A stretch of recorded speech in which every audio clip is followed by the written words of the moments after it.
Good afternoon for the second time here on what most of you all consider Easter Sunday. I consider part of the Passover. Actually, I think Passover was last week, but I'm by myself. I'm alone, so I don't celebrate that under these circumstances. I am looking for a new home, and hopefully I'll be where I can participate in a Bible study with other people who know a lot more than I do.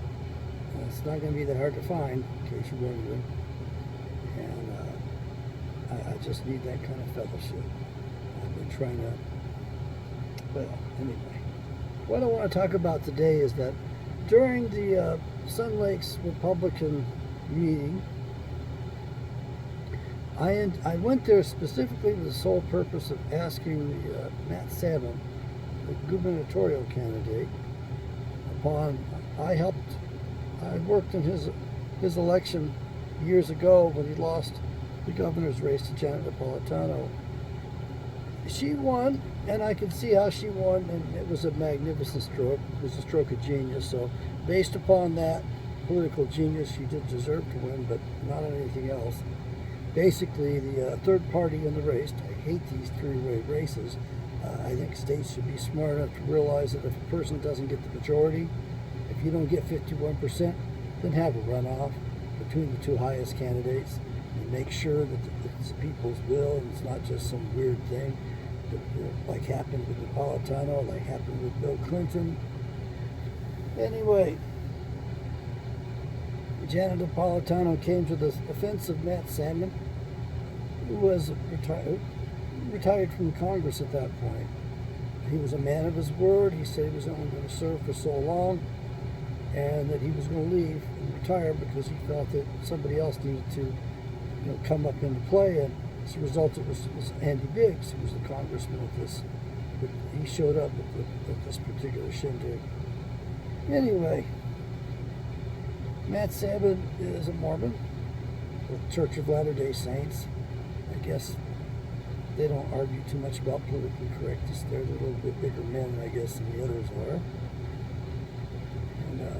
Because the other third party attacked him based upon his religion, Janet Napolitano came to his defense, defended him for his religious beliefs, and as a result, she won the election.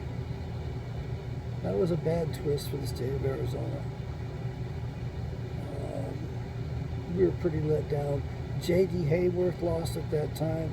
Senator John Kyle, a man with three-letter first name and three-letter last name, 2 syllables. I got 2 syllables when you go John Kent. Only I got 4 letters in each one of them. Big deal. Anyway, Matt Salmon was back, and I wanted to go there to ask him a question. Well, actually, I had several questions I wanted to ask him, but the woman who invited me, she kind of cautioned me about, not wanting to upset the crowd by asking questions. I'd like to ask people, what I wanted to ask him was, had he signed the pledge to support Israel? And of course, while I was there, I heard about this somebody doesn't want to support Israel thing, and the whole group acted like, well, that's horrible, we have to support Israel. So I'm going to ask you a question. Are you an American or are you an Israeli? Which country do you want to serve? You can't serve both.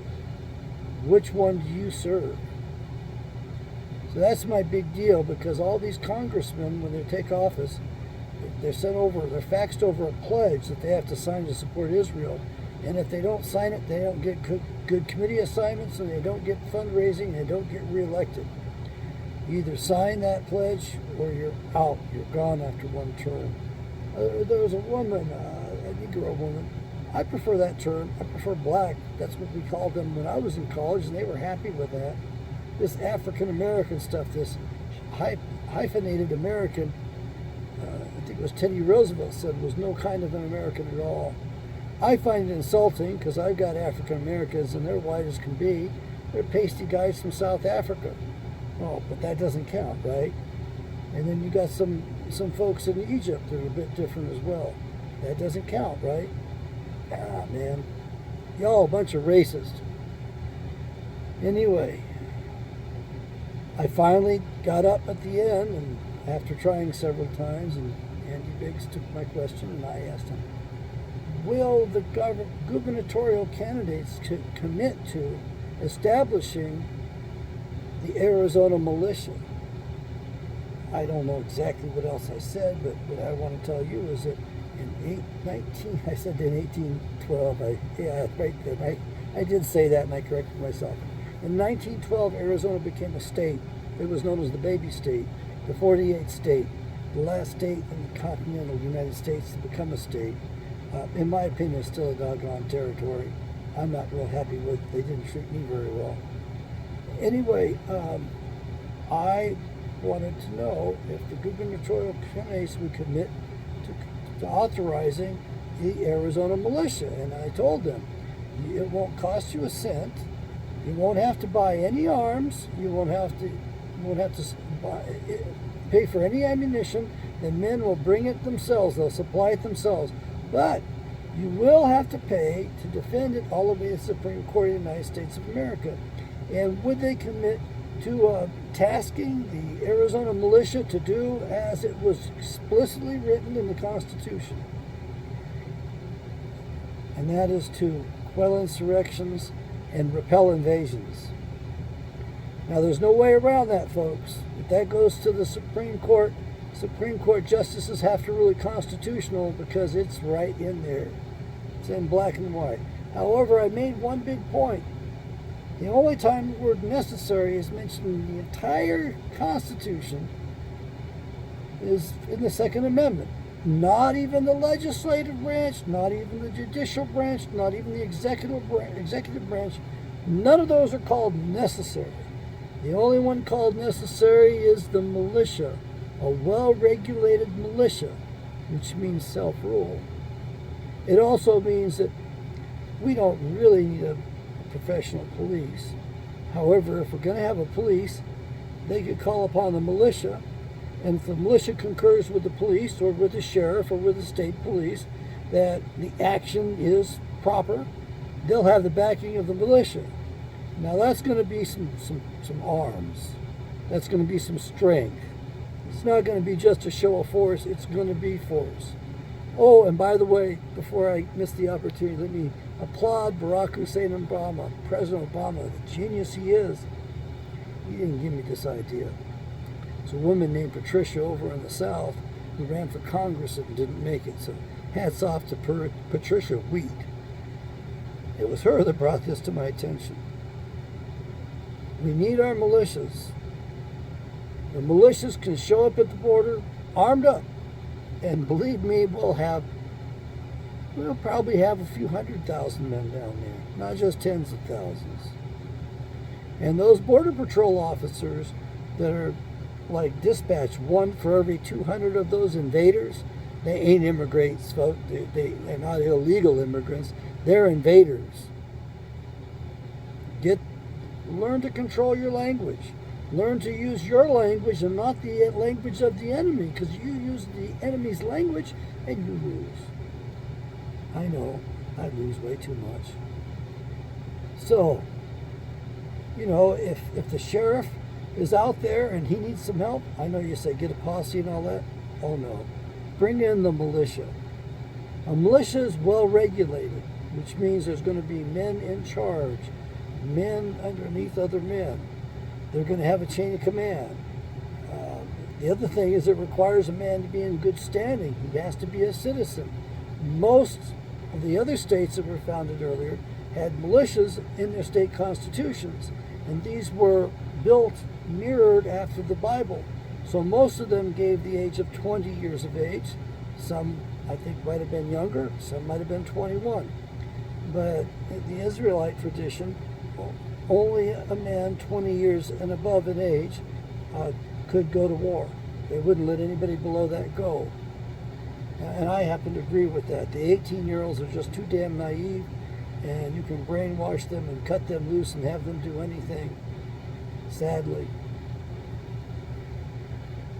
One more word to the police. Get rid of those goddamn black uniforms. Y'all look like the The empire strikes back. You look like a bunch of goons, which is what you are. You're hired hands working for the bad system. You need to understand that. There should be only one unit in the police that's authorized to wear black, and that would be SWAT, and that would be understandable. I don't even think any other group should be authorized to wear camouflage except for SWAT as well. I think police should be required to wear light blue, bright blue. I want them standing out. And then, when you or anyone complains about the thin blue line, we'll know it's blue. There's a psychological reason for that. And you poor police that were trained up by the Israelis, you were trained up to treat us as if we're the enemy. You were shown how to do those goddamn chokeholds. It was just about kill a man. You were trained how to get by with snuffing a life. That ain't right. I'm not going to bring it up during this, but I'm going to be talking about the police a lot more. The police do need our respect. They do need our backing, but they don't need an unlimited check account, unlimited bank account. They don't need carte blanche. They don't need that. I think that we need the militias. And when the militia finds a man has committed a crime, or is not doing his job, like happened in Exeter, New Hampshire, when the legislature in New Hampshire, where I'm from, actually failed to do their duty, the militia circled the building once the legislators went inside, and basically went inside, sent a guy in and says, "Gentlemen, you are not allowed to leave until you get a particular piece of legislation done that was critical. They had to have it done. They didn't want to, waste any more time because there was too much trouble from this particular piece of legislation. It was critical." He said, "Not only that, gentlemen, not only can you not leave until you've completed your work, no food, no drinks, no one enters the building until you've completed your job." And they surrounded the building in Exeter. It was a temporary relocation of the state capitol during the Revolutionary War. It was felt that Portsmouth, being a harbor town, harbor city, was too vulnerable for the British to invade, and it was. You couldn't defend it nearly as well against the British Navy. Oh, by the way, some of our militias were under the governor, some of them were private. I've been told that none of them were private, that they all were under the governors. Well, I think some of the militias were independent, if you will, perhaps still under the governors. Y'all need to do that homework again. I'm not going to do it all for you. But I just can't wait till I hear the call for recruitment for the Arizona Militia. The Arizona Militia is going to be a big deal. There's going to be men that I know that have already told me they're going to be down there. I mean, to allow the people to defend themselves, to defend the nation themselves, why, we can't allow that. The Biden administration will take that all the way to the Supreme Court. Or who's ever president at the time. I can guarantee if it's a Republican, they'll take it to the Supreme Court as well, because they're all controlled by those banksters. Remember Yeshua. Who did he beat the crap out of before they strung him up? Who did he turn the tables on? Who did he take some ropes or whatever, made a whip, fabricated a whip himself, and went to town whipping these boys? Oh, forgive me, there's that racist term again that I use.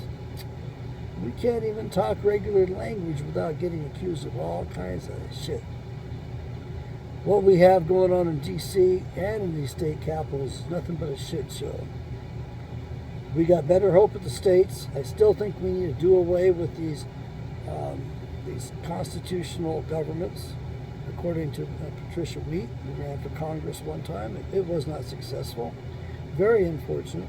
According to her, we need to establish proper state governments, which none of us have. All of these things are set up as corporations built for profit. And all corporations, how many corporations are there in the world? The correct answer is one. All of these corporations are formed under Rome, under canon law, including the corporation for this country. So who do you serve? What are you? Are you an American or are you a citizen of the United States? They don't even bother to call it the United States of America anymore. How did they slip that one in? Oh, the same way they slipped things in with their dollar bills, where they gradually diminished the print on those that they were redeemable and backed by this or backed by that. They just played a sleight of hand game across a few generations to accomplish that. Okay, folks, keep your powder dry.